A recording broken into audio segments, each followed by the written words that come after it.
हर धर्म और मजहब के लोग उस परम पिता परमात्मा को अनेक नामों से भजते हैं, फरियाद करते हैं।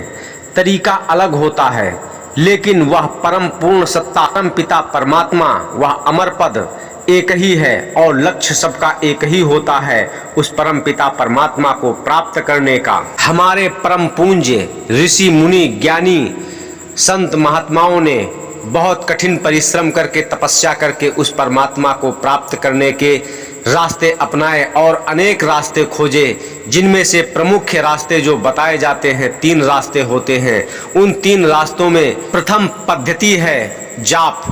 जाप यानी सुमिरण। सुमिरण के द्वारा उस परमपिता परमात्मा का नाम सुमिरण किया जाता है। उस परमपिता परमात्मा के अनेक नाम हैं जो वेद शास्त्र पुराणों में वर्णित पाए जाते हैं, लेकिन वह जो परम परिपूर्ण सत्ता अनामी पुरुष है, जो अमर पुरुष है, उसका वेद शास्त्रों पुराणों में उसका वर्णन नहीं मिलता है।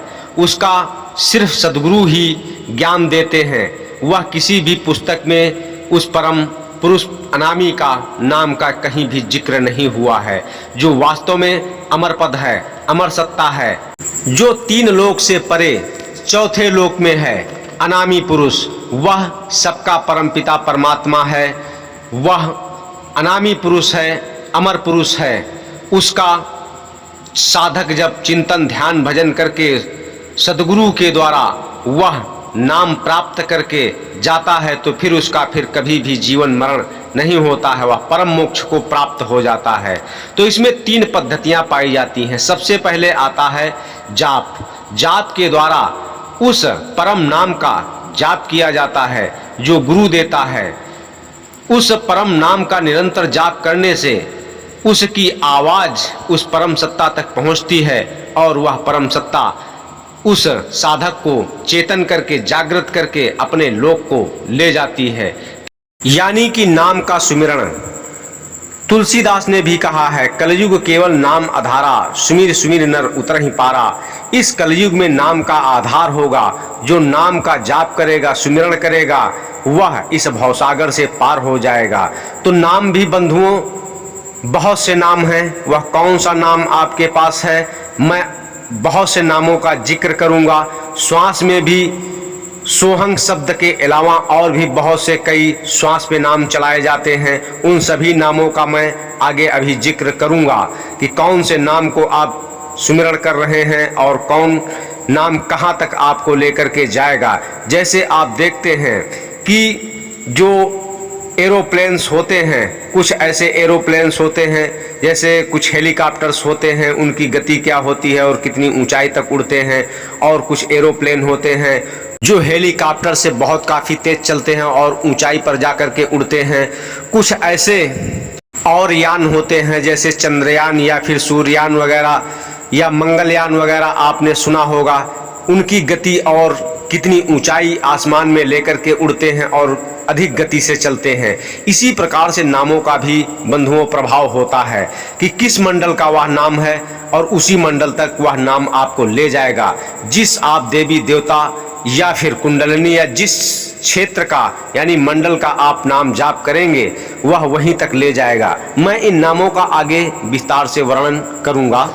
दूसरी पद्धति आती है अनहद नाद, यानी कि शब्द। शब्द को सुनना। शब्द में बहुत बड़ा पावर होता है, बहुत बड़ी शक्ति होती है, बहुत बड़ी एनर्जी होती है।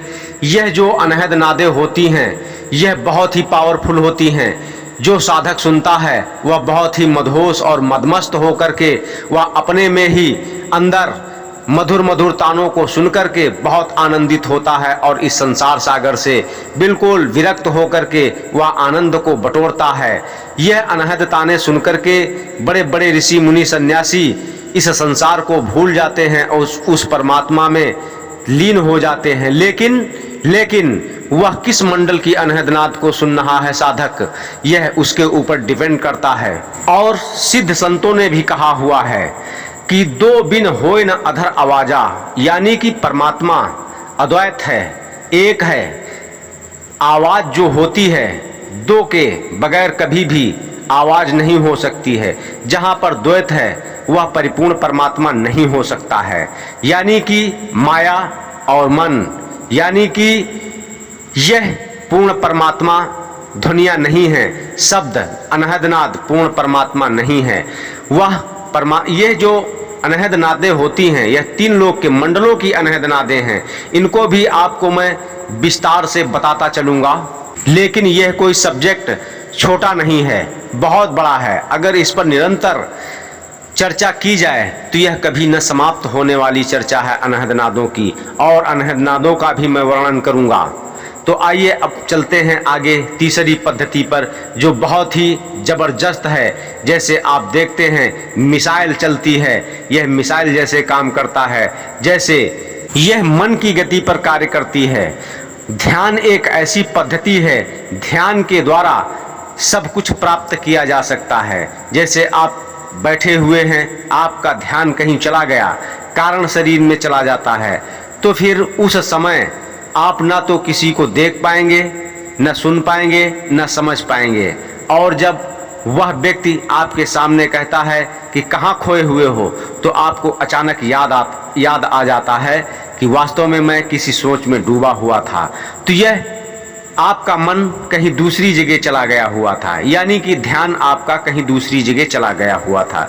यह है ध्यान की जो गति होती है, वह जिस समय जहाँ का ध्यान करना शुरू कर देंगे, जहाँ की सुरति करेंगे, वहीं पर वह ध्यान पहुँच जाता है। इसी गति से यह कार्य करता है ध्यान बहुत ही प्रभावी पद्धति है। यह ध्यान जो है पहले भी ऋषि मुनि किया करते थे और आज भी करते हैं।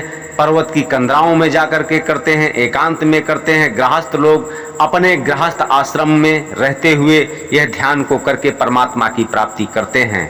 पुरातन ध्यान पद्धति जो थी, उसी ध्यान पद्धति के अनुसार इसमें कुछ बहुत बड़ा संशोधन किया गया हुआ है हमारे सिद्ध संत महात्माओं ने, और हमारे कुछ बहुत ही इष्ट और परम गुरुओं ने इस पद्धति को तैयार किया हुआ है, जो आप लोगों के समक्ष कुछ समय में प्रस्तुत की जाएगी, और उसके द्वारा आप लोगों को उस परम प्राप्ति का रास्ता बताया जाएगा।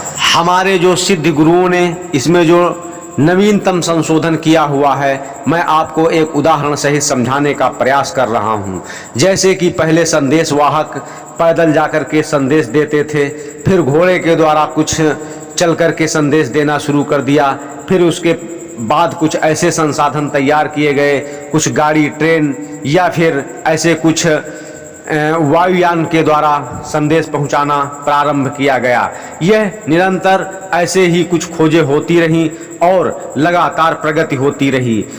अब इसके बाद आप देखते हैं कि मोबाइल फोन के द्वारा या फिर वीडियो कॉलिंग के द्वारा प्रत्यक्ष आप कुछ क्षण में ही प्रत्यक्ष आमने सामने वीडियो कॉलिंग करके बात कर सकते हैं। इसी प्रकार से हमारे जो गुरुजन हैं, उन गुरुजनों ने संशोधित करके ऐसी पद्धति को तैयार किया हुआ है। यह ध्यान की बहुत ही प्रभावी विधि। हमारे गुरुजन, कुछ मित्र, संत जन, उन लोगों ने यह सोचा कि यह मनुष्य का जीवन बहुत ही कम समय में खत्म हो जाता है। पहले तो मनुष्य की आयु 1-1 हजार वर्ष, 10-10 हजार वर्ष होती थी, वह तपस्या घनघोर किया करते थे। लेकिन इस समय मनुष्य की आयु 70-80 वर्ष, 100 वर्ष है। इसमें वह मनुष्य क्या कर पाएगा? इस वजह से यह इतनी प्रभावशाली पद्धति को बहुत ही संशोधित करके तैयार किया गया हुआ है। जैसे आज के युग में यह संसार प्रगति कर रहा है, इस इलेक्ट्रॉनिक युग में इसी प्रकार से यह पद्धति को तैयार किया गया हुआ है परमपिता परमात्मा को शीघ्र से शीघ्र प्राप्त करने का। मैं तो कहता हूं कि परमात्मा को 6 महीने में प्राप्त किया जा सकता है, यदि व्यक्ति इस पद्धति के द्वारा परमात्मा का चिंतन, ध्यान, भजन लगातार निरंतर मेरे द्वारा बताए गए नियम और जो मैंने रास्ता बताया हुआ है जिस प्रकार से ध्यान भजन करने का, तो उस सच्चे परमपिता परमात्मा अनामी पुरुष की प्राप्ति अवश्य हो जाएगी।